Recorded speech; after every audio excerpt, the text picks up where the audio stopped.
বন্ধুরা, আশা করছি তোমরা ভালো আছো। আমার চ্যানেলে তোমাদেরকে স্বাগত। আজকে আমি ক্লাস 11-এর ফিলোসফির লজিকের একটা লেখা প্রশ্ন তোমাদের সঙ্গে আলোচনা করব। এ বচনের কি সরলাবর্তন সম্ভব? আমরা জানি যে সাধারণভাবে এ বচনের সরলাবর্তন সম্ভব নয়। কেননা যদি এ বচনকে সমভাবে আবর্তিত করা হয় তাহলে আবর্তনের চতুর্থ নিয়মটি লঙ্ঘন করা হবে। চতুর্থ নিয়মে বলা আছে যে পদ যুক্তিবাক্যে ব্যাপ্য নয় সেই পদ সিদ্ধান্তে ব্যাপ্য হতে পারবে না।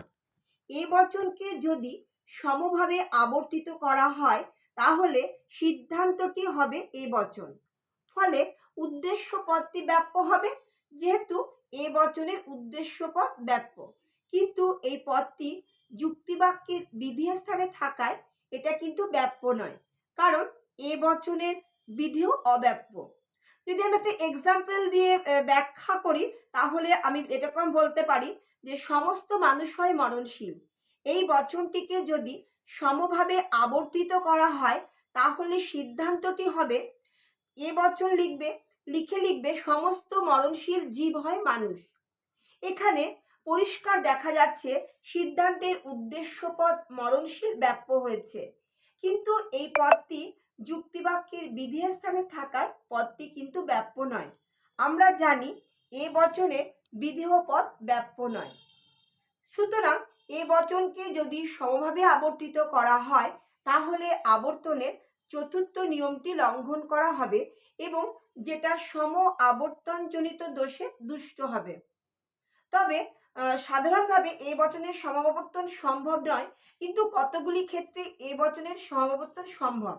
যেখানে ধরো উদ্দেশ্য এবং বিধেয় সমার্থক শব্দ, অর্থাৎ একই অর্থ প্রকাশ করে। যদি আমি একটা উদাহরণ দিয়ে বলি যে সমস্ত মানুষ হয় বিচার বুদ্ধি সম্পূর্ণ জীব, অতএব সমস্ত বিচার বুদ্ধি সম্পূর্ণ জীব হয় মানুষ।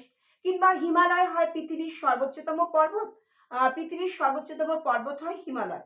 আবার এটাও বলতে পারি সুভাষচন্দ্র হন নেতাজি, অতএব নেতাজি হন সুভাষচন্দ্র। উপরোক্ত যে সমস্ত দৃষ্টান্ত আমি প্রতিস্থাপন করলাম সেখানে প্রতিটি ক্ষেত্রে সম আবর্তন সম্ভব হয়েছে, যেহেতু প্রত্যেকটি ক্ষেত্রে উদ্দেশ্য এবং বিধেয় সমার্থক শব্দ। দেখো, আমি আজকে তোমাদের সঙ্গে এই বচনের সরলাবর্তন আলোচনা করলাম। যদি আমার পড়ানো তোমাদের ভালো লেগে থাকে তাহলে প্লিজ আমার চ্যানেলকে লাইক এবং তোমার বন্ধুদের মধ্যে এটা আমার চ্যানেলটিকে লাইক করো এবং সাবস্ক্রাইব করো। আমার সঙ্গে থেকো। দেখা হচ্ছে নেক্সট ভিডিওতে।